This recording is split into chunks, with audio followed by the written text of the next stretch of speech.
Students, welcome back to our channel CA Dreams. और दोस्तों, जो हम लोगों को कल शाम से ही जिस चीज़ का इंतज़ार था वो आईसीएआई ने रात में निकाला। लगभग अप्रॉक्स 12 बजे के आसपास उन्होंने एफएक्यू निकाला है। इस एफएक्यू में अप्रॉक्स इन्होंने 22 पॉइंट्स बताई हुई हैं सर, जिसको अभी हम आपको एकदम बहुत ही सिंपल टर्म्स में समझाने वाले हैं कि ये पूरे 22 पॉइंट्स का मतलब क्या है, ये किस लिए इन्होंने निकाला एफएक्यू। ठीक है, क्योंकि देखिए बहुत सारे बच्चों की क्वेरीज आ रही थी, इसलिए आईसीएआई ने ऐसा एक एफएक्यू निकाला है जिसको बहुत ही हम समरी में आपको भी बताने वाले हैं। तो देखिए आईसीएआई का सबसे जो इम्पोर्टेंट फंडा ये है कि ये कहना चाह रही है कि अगर आप एग्ज़ाम के लिए आ रहे हो, ठीक है, अगर आप जो है जुलाई वाले एग्ज़ाम के लिए आ रहे हो, तो देखो पहले 2 पॉइंट में सीधा सीधा कहते हैं कि अगर आप एग्ज़ाम देने आ रहे हो तो आप जो है अपना क्या प्रिपरेशन करके आओगे। पहला आपको सर फेस मास्क लगा के आना है, ठीक है। उसके बाद साथ में आपको एक सैनिटाइज़र रखना है, छोटा सा ट्रांसपेरेंट होना चाहिए। देखो यहाँ लिखा है ट्रांसपेरेंट बोतल में एक सैनिटाइज़र होना चाहिए। और प्लस में आप एग्ज़ामिनेशन सेंटर पे आपको जो है सोशल डिस्टेंसिंग मेंटेन करना है, ठीक है। और एग्ज़ाम सेंटर पे आपको 1 घंटे पहले पहुँचना है, ये इंपॉर्टेंट पॉइंट है इसमें। एग्ज़ाम सेंटर पे अगर आप जुलाई वाला एग्ज़ाम दे रहे हो तो आपको 1 घंटा पहले सेंटर पे पहुंचना पड़ेगा। और देखो सोशल डिस्टेंसिंग तो आप 3 महीने से मेंटेन करते हुए आपको आदत हो ही गया है, हैंड सैनिटाइज़र का भी होगा और मास्क का भी हो गया है, तो ये आपको लिए ज़्यादा टफ काम होगा नहीं। और साथ में देखो ये तो आपको मेजर लेना है, फिर आईसीएआई क्या कह रहा है, वो क्या मेजर लेंगे आपके लिए। तो सर आप जब सेंटर पर पहुँचोगे तो वो आपको थर्मल स्कैनिंग करेंगे, ठीक है। थर्मल स्कैनिंग करेंगे मतलब जो नॉर्मल प्रोसीजर नहीं होता। अगर आप हम कहीं जा रहे हो, किसी मॉल में जा रहे हो, किसी दुकान में जा रहे हो, तो वो लोग क्या करवाता है, पहले आपका थर्मल स्कैनिंग कर रहा होता है, फिर हाथ पे आपको सैनिटाइज़र दे रहा होता है कि भाई हाथ थोड़ा सैनिटाइज़ कर लीजिए, फिर आपको एंट्री देता है, ठीक है। तो आईसीएआई क्या कर रहे हैं यहाँ पे कि कह रहा है कि पहले एक बार हम आपका थर्मल स्कैनिंग करेंगे, फिर जो है हम आपको अपना हैंड सैनिटाइज़र देंगे हाथ वाथ धोने के लिए, ठीक है। फिर स्टूडेंट को भी हैंड सैनिटाइज़र यूज़ करना है बिफोर एंड आफ्टर लेबोरेटरी, यानी कि आपको टॉयलेट जाने के बाद, आने के पहले आपको हैंड सैनिटाइज़र यूज़ करना है। और स्टूडेंट्स को जो है मास्क पहनना कंपलसरी है, बिना मास्क के एंट्री नहीं मिलेगी, ये नोट कर लीजिएगा सर। अगर आप जा रहे हैं एग्ज़ाम सेंटर पे तो मास्क पहन कर जाइएगा, अदरवाइज़ आपको एंट्री नहीं मिलेगी वहाँ पे, ठीक है। और आपको प्रॉपर सोशल डिस्टेंसिंग मेंटेन करना है एग्ज़ाम हॉल के, मतलब एंट्रेंस गेट पे भी, एग्ज़ाम हॉल के अंदर में, पूरे एग्ज़ाम प्रक्रिया के अंदर में आपको जो पूरा सोशल डिस्टेंसिंग मेंटेन करना है, ठीक है। अब उसके बाद बहुत सारे स्टूडेंट्स की भी ये भी क्वेरी थी कि अगर सर मान लीजिए हमको फ़ीवर है तो हम कैसे जाएंगे पेपर देने के लिए, ठीक है। तो सर अगर आपको फ़ीवर है तो सर थर्मल स्कैनिंग में आपका जो है फ़ीवर शो कर जाएगा, ठीक है। तो उसके लिए आईसीएआई ने कहा कि सर उसके लिए आपको टेंशन नहीं लेना है। अगर आपको फ़ीवर है और आपका वो कोविड नहीं है तो उसके लिए आप नॉर्मल क्या करेंगे सर, एक मेडिकल प्रैक्टिशनर से जिनके पास कम से कम एमबीबीएस की डिग्री हो या उससे ज़्यादा हो, ठीक है, उनसे आप एक सर्टिफिकेट इशू करा लेंगे कि हाँ भाई हमको जो है कोविड नहीं है, मेरा नॉर्मल फ़ीवर है। तो आप एग्ज़ाम सेंटर में आपको उसको सबमिट कर दीजिए, तो आपको अलाउ कर देंगे पेपर देने के लिए, ठीक है। अब एक सवाल और आएगा कि मान लो यार बच्चा ही होता है, मान लो वो कभी भूल गया फेस मास्क लाने के लिए, तो वो केस में क्या होगा। अगर कोई बच्चा फॉरगेट हो गया फेस मास्क लाए, बहुत बच्चे तो एडमिट कार्ड ही भूल जाते हैं एग्ज़ाम सेंटर पे पहुंचने के बाद, लेकिन अगर मान लो फेस मास्क भूल जाते तो क्या होगा। तो उसके लिए ऐसे ही कह रहा है कि आपको घबराने की ज़रूरत नहीं है, आप हमारे बच्चे की तरह हैं, ठीक है। तो हम आपको जो नेसेसरी अरेंजमेंट्स होगा मास्क का वो हम कर देंगे नीड बेसिस पे। नीड बेसिस समझ रहे ना, मतलब आपको लेके आना है सर। अगर किसी का मान लो कोई बच्चा नहीं लेके आया तो उसको नीड बेसिस पे उनको मास्क के अरेंजमेंट्स करके ऐसे ही कह रहा है कि हम दे देंगे, ठीक है। अब फिर एक सवाल आ रहा है कि सर इतना सब कुछ तो हो गया, क्या एग्ज़ाम सेंटर अंदर में सैनिटाइज होगा क्या। डेफिनेटली होगा सर, डेफिनेटली सेंटर सैनिटाइज होगा। एग्ज़ाम वाले दिन भी सेंटर सैनिटाइज होगा, उसके पहले भी होगा, ठीक है।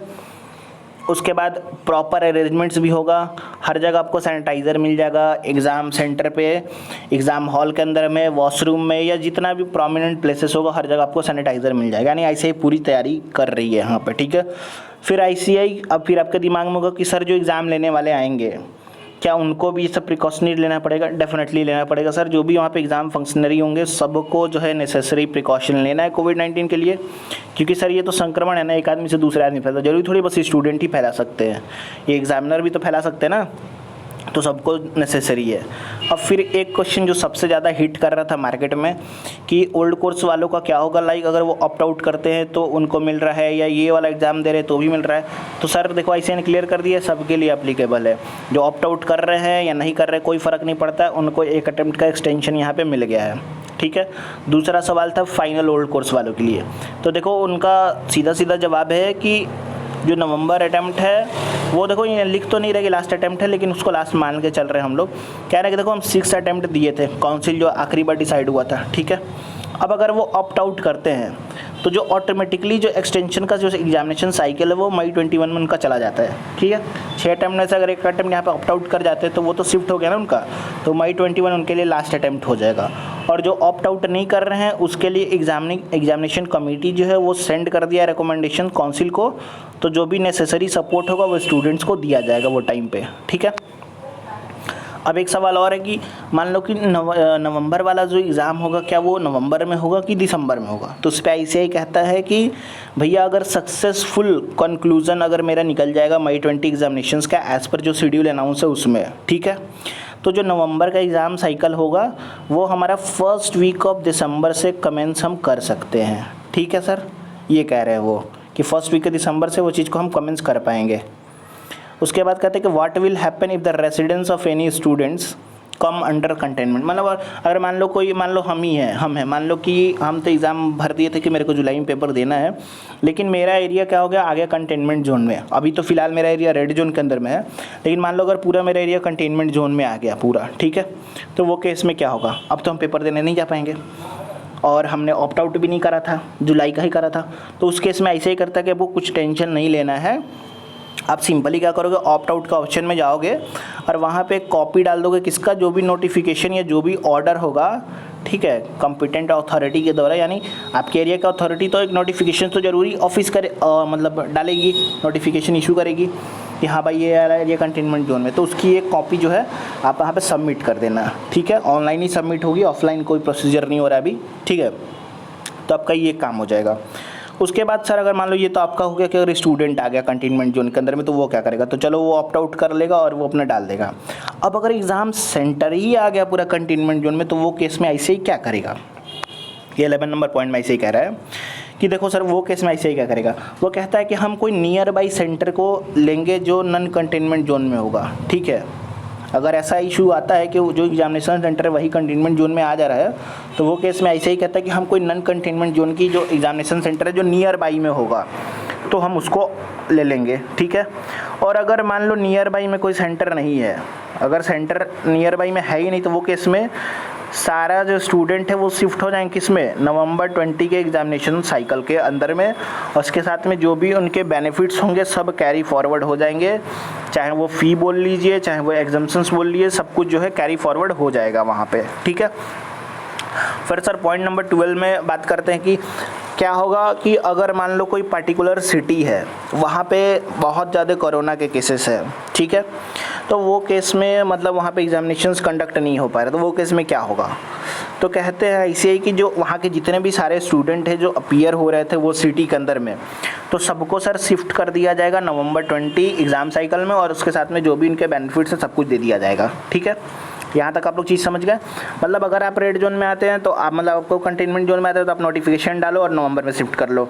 अगर ICAI आता है कंटेनमेंट जोन में वो लोकेशन उसका आता है वो सेंटर उनका आता है तो वो क्या करेंगे कि नियर बाई सेंटर में अगर नॉन कंटेनमेंट जोन में तो वहाँ शिफ्ट कर देंगे, अगर नहीं है नियर बाई में कोई सेंटर तो सीधा उसको नवंबर में शिफ्ट कर देंगे, ठीक है। दूसरा अगर किसी सिटी के अंदर में बहुत ज़्यादा केसेस हैं, आउटब्रेक है, तो वो केस में ICAI क्या करेगा पूरा एग्ज़ाम कहाँ शिफ्ट कर देगा सर, नवंबर 2020 के अंदर में, ठीक है। अब उसके बाद एक तो क्वेश्चन और मार्केट में बहुत ज़्यादा घूम रहा था, बहुत ज़्यादा, उस क्वेश्चन का भी ICAI ने यहाँ पे आंसर दे दिया है। वो पॉइंट नंबर 13 है सर कि अगर मान लो कोई स्टूडेंट है, ठीक है, तो मान लो उसने ग्रुप 1 के लिए फॉर्म भरा हुआ है और उसने 4 पेपर, ग्रुप 1 में 4 पेपर है तो लाइक मान लो उसके 3 पेपर हो गए और चौथे पेपर के दिन क्या हुआ कि उसका जो रेसिडेंट है वो आ गया कहाँ सर, कंटेनमेंट जोन के अंदर में, ठीक है, ठीक है। In case of partial attendance, तो ये सर एक केस हो गया कि हम पार्शियली अटेंडेंस हैं एग्जामिनेशंस में, लाइक मैंने हम 3 पेपर अटेंड किए हैं तो चौथा पेपर नहीं अटेंड किए, तो अब क्या होगा, तो इस केस में ऐसा ही कहता है कि सर इन केस में जो स्टूडेंट हैं वो नवंबर 2020 एग्ज़ाम के लिए शिफ्ट कर जाएंगे सीधा, जो भी इनका बेनिफिट्स है सबके साथ में, हाँ, लेकिन साथ में आपको सबमिट करना पड़ेगा जो भी नोटिस लेटर या जो भी नोटिफिकेशंस होगा फ्रॉम कॉम्पिटेंट अथॉरिटी जो वहाँ की होगी उसके द्वारा, ठीक है। एकदम क्लियर है चीज़, तो ये चीज़ है इनका। और दूसरा चीज़ है कि अगर मान लो हमने बोथ ग्रुप के लिए फॉर्म भरा है, बोथ ग्रुप के लिए हमने फॉर्म भरा है और वहाँ पे क्या हुआ कि मेरा जो है एक ग्रुप का तो पूरा पेपर मेरा हो गया, अच्छे से हो गया। जब हम सेकंड ग्रुप का पेपर दे रहे थे तो जब हम सेकंड ग्रुप का पेपर दे रहे थे तो वहाँ पे क्या हुआ कि सर मेरा अभी सेकंड ग्रुप का मेरा फर्स्ट पेपर अभी हुआ ही था कि मेरा पूरा का पूरा एरिया जो है वो आ गया कंटेनमेंट जोन के अंदर में और हम एग्ज़ाम देने के लिए नहीं जा पा रहे हैं। तो वो केस में क्या करेगा ICI? तो उस केस में ICI करे कि सर अगर आपने फर्स्ट ग्रुप तो दे दिया तो will be taken as a completely appear, ठीक है। और जो सेकंड ग्रुप है सर, वो सेकंड ग्रुप का जो पूरा पेपर है सर, आपका पूरा का पूरा पेपर आपको फिर से देना पड़ेगा और वो आपका शिफ्ट हो जाएगा अगले अटेम्प्ट के लिए, ठीक है। ऐसा कह रहा है, ऐसा नहीं कि आपका जो मतलब आपने एक पेपर दे दिया सेकंड ग्रुप में तो जो 2-3 पेपर बच गए तो उसी के सिर्फ आपको एग्जाम देने पड़ेंगे, ऐसा नहीं होगा। आपको पूरा का पूरा ग्रुप 2 फिर से देना पड़ेगा नवंबर 2020 एग्जामिनेशंस के अंदर में, ठीक है। अब इसके बाद चलिए बात करते हैं पॉइंट नंबर 15 में। अब ये कह रहे हैं कि अगर मान लो कोई स्टूडेंट को ही कोविड-19 हो जाता है आइदर बिफोर और ड्यूरिंग द एग्जामिनेशंस, ठीक है, और it is a not health, मतलब उसका हेल्थ अच्छा नहीं है, वो एग्ज़ाम में अपीयर हो ही नहीं पाएगा, तो वो केस में ऐसे ही कहते हैं कि कोई दिक्कत नहीं है सर, उनको जुलाई में एग्जामिनेशन देने के लिए अलाउ नहीं किया जाएगा और उनको जो है रिकमेंडेड बाय ICI उनको नेक्स्ट एग्जामिनेशन साइकिल में नवंबर 20 में है जो उसमें डाल दिया जाएगा। जब वो अपना टेस्ट रिपोर्ट डालेंगे तब कि हाँ भाई हम ठीक है, मेरा हेल्थ ठीक है, अब हम एग्जामिनेशंस के लिए बैठ सकते हैं, एक प्रॉपर MBBS जो भी डिग्री होल्डर है उनसे एक सर्टिफिकेट इशू कराएंगे वो, तो वो बच्चा जो है आ सकता है एग्ज़ाम देने के लिए नवंबर 20 में, ठीक है। अब मान लीजिए कोई बच्चा है, ठीक है, वो ऑप्ट आउट नहीं चूज़ करता है और लेटर क्या होता है कि ऑप्ट आउट हो जाता है, later he can opt out from the examination. मान लीजिए अगर कोई बच्चा अभी ऑप्ट आउट नहीं चुन रहा है तो क्या वो बाद में ऑप्ट आउट हो सकता है कि एग्जामिनेशन के लिए? तो देखो ये वो केस में पॉसिबल है, मान लो मैंने पहले ही बता दिया कि अगर ये उसी केस में पॉसिबल है कि अगर मान लो किसी बच्चे का रेसिडेंस है वो कहाँ फॉल कर जा रहा है, कंटेनमेंट जोन के अंदर में, या he is not keeping well, अगर वो कोविड जैसा उसका मतलब हेल्थ हो गया, वो नहीं अपीयर हो सकता है, तो वो वैलिड मेडिकल सर्टिफिकेट या कंटेनमेंट जोन में आ रहा है तो वहाँ का जो भी नोटिफिकेशन लेटर है वो डाल के बच्चा अपने आप को ऑप्ट आउट करके सीधा नवंबर में एग्ज़ाम दे सकता है। मतलब अभी जो डेट चल रही है 17 से लेकर 20 तारीख तक के बीच में, तो यहाँ पे तो आप कोई भी ऑप्ट आउट कर सकता है, लेकिन उसके बाद कौन सा बच्चा ऑप्ट आउट कर सकता है ये उस पॉइंट के बारे में है, ठीक है। एक चीज़ क्लियर हो गई होगी। अब उसके बाद 17 नंबर पॉइंट करता है कि if any student choose opt out now can he later opt out given the examinations, ठीक है। मतलब अभी मान लो कोई बच्चा है वो ऑप्ट आउट करता है और लेटर में वो ऑप्ट कर सकता है क्या एग्ज़ाम देने के लिए? तो डेफिनेटली सर नहीं कर सकता है।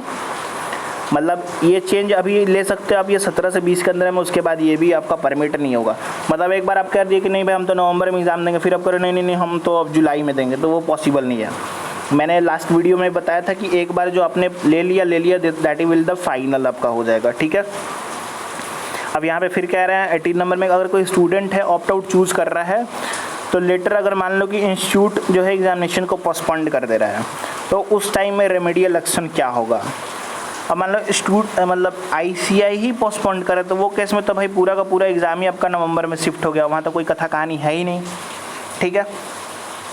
अब कह रहे हैं कि can a student change his examination city after correction window get close. तो मेरे भाई अगर करेक्शन विंडो एक बार क्लोज हो गया, ये 17 से 20 तारीख तक जो चल रहा है, 17 से 20 के बाद अगर सर क्लोज हो गया तो ये फाइनल होगा। इसके बाद किसी भी तरह का कोई भी चेंज एंटरटेन नहीं करेगा, ठीक है। उसके बाद देखो 3 और पॉइंट बचते हैं, वो भी मैं आपको बता दे रहा हूँ। देखो अभी पूछ रहे हैं कि अगर कोई डॉक्यूमेंट रिक्वायर्ड है क्या ऑप्ट आउट के लिए मेरे को भरने के लिए, तो डेफिनेटली सर एक ड्यूली फाइल्ड साइन डिक्लेरेशन, आपको सेल्फ डिक्लेरेशन फॉर्म डालना पड़ेगा ऑप्ट आउट के लिए, जिसके लिए हमने एक ऑलरेडी एक वीडियो बना के रखी है understand the format of opt out के लिए। तो वो वीडियो आपको डिस्क्रिप्शन में मिल जाएगा, वहाँ से आप देख सकते हैं जो क्या फॉर्मेट है, क्या फॉर्मेट में डालना है, ठीक है। वो अपलोड कर सकते हैं आप करेक्शन विंडो पे और वहाँ से आराम से आप ऑप्ट आउट कर सकते हैं, ठीक है। अभी एक क्वेश्चन और आ रहा था कि मतलब देखो ICI ने भी बड़ा अच्छा, मतलब देखो ICI ने काफ़ी अच्छा ऑब्जर्वेशन किया है बच्चे के क्वेरीज़ को। देखो एक ऑप्शन ये आ रहा था कि क्या होगा कि अगर स्टूडेंट जो है ऑप्ट आउट चूज़ करना चाहता है लेकिन उसके पास जो है सर प्रिंट की फैसिलिटी अवेलेबल नहीं है होम घर पे या फिर नियर बाई मार्केट में, तो वो डिक्लेरेशन फॉर्मेट कैसे प्रिंट कराएगा? तो उस केस में देखो ICI कह रहा है कि वैसा स्टूडेंट को एडवाइस करता है कि वो एक स्कैन कॉपी जो है हैंड रिटन डिक्लेरेशन डाले करके, ठीक है। प्रॉपर जो है पार्टिकुलर जो फॉर्मेट रिक्वायर्ड उसमें, तो फॉर्मेट के लिए हम वीडियो ऑलरेडी एक बना चुके हैं, वो आप देख सकते हैं, वहाँ से फॉर्मेट को आप समझ सकते हैं। अगर आपका पास प्रिंटर नहीं है तो सेम फॉर्मेट आप जो अपने हैंड रिटन में एक ब्लैंक पेपर पे लिख के और उसको जो है स्कैन करके अपलोड कर सकते हैं, ठीक है। However this option must be exercise only where printer facility is not available, मतलब ये सब स्टूडेंट को नहीं करना है, जिनके पास प्रिंटर फैसिलिटी नहीं है अवेलेबल, ये सिर्फ वही कर सकते हैं। बाकी लोग नॉर्मली जो फॉर्म को डाउनलोड कर सकते हैं, हम पिछले वीडियो में भी फॉर्म की मैंने PDF लिंक दी थी, ठीक है, वो कर सकते हैं। फिर उसके बाद ये आखिरी क्वेश्चन है, बहुत इंपॉर्टेंट क्वेश्चन है कि क्या पानी मिलेगा, क्या सेंटर पे पानी मिलेगा। तो ऐसे ही कहता है कि हाँ भाई पानी तो हम देंगे आपको, ठीक है, लेकिन हम आपको साथ साथ में सलाह ये भी देंगे कि आप अपना पानी खुद लेके आइए, ठीक है, अपना खुद का पानी का बॉटल लेके आइए, पीजिए, पिलाइए।